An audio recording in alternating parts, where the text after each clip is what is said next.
Okay, basically, what is the difference between our theory, fabrica per second per mass unit, and general relativity and Newton gravity? The main difference is this. Let's say we are in this room.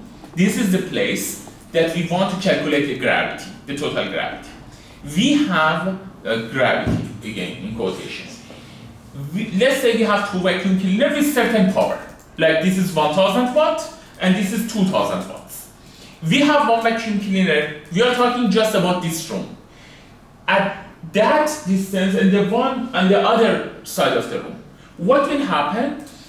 They will suck the air out of this, let's say, room in the same rate that if they are here next to each other. But if they are here next to each other, they will also attract each other. Because R2, the distance between them will be so short that they also attract each other. But the rate for emptying this room, like creating a vacuum in this room, will be the same. If even they are there or the other one is there, but they are not affecting each other in that case. So if we are talking about a large room, if one is there and one is here, they will not affect each other that much, but they will empty the room with the same rate. Maybe with time, late time, but the effect will be the same after long time. Exactly, effect will be the same. So this is exactly, please show this, because this is what we have already. Like, this is exactly the effect of vacuum cleaners when they are next to each other, or when we are actually testing their basically effect on each other. This is expectation that we have. This is the rate that we are talking about, destruction of fabricas per second per mass unit, and this is observation that we are going to have, because doesn't matter the distance that these basically vacuum cleaners they have from each other, they will suck up the air out of this room in the same amount of time that if they are near each other. But in formula of gravity, like both in Einstein formula of gravity and in Newtonian, the expectation that we are going to have is very much, in a large scale, is very much depend on how near they are to each other. So the gravity formula is very much related about how near the objects they are like together. Even the space-time bending in the curvature, space-time curvature in the Einstein formula of gravity, is depend to the distance. And immediate action. Yes, like it is very much dependent on how far they are, like the objects, and the calculations will be this expectation.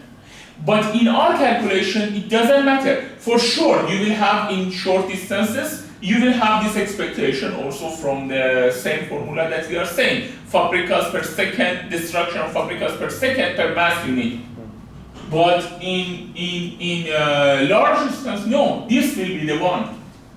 Because doesn't matter how far the vacuum cleaners are from each other, they will suck up this air out of this room. So total number of fabricas will be decreased. Exactly. Total number. Exactly.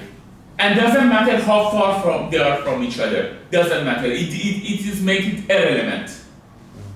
And that's how our gravity, like, supports Newtonian. For sure, like, because if you put the vacuum cleaners next to each other, they will attract each other.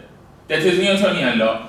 Also will support general relativity again. And for example, let's say solar system model. In solar system model, you can calculate the time and space curvature, because you are actually removing fabricas from the equation, therefore the bending will create.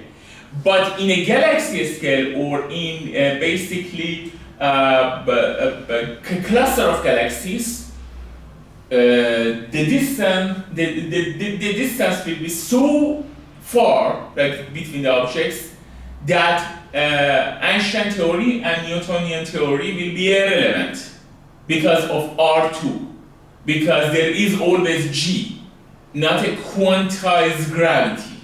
And this quantized gravity means Fabrika theory of like gravity in quotation will work exactly based on the observation that you can see. It will be accumulative and it will support it.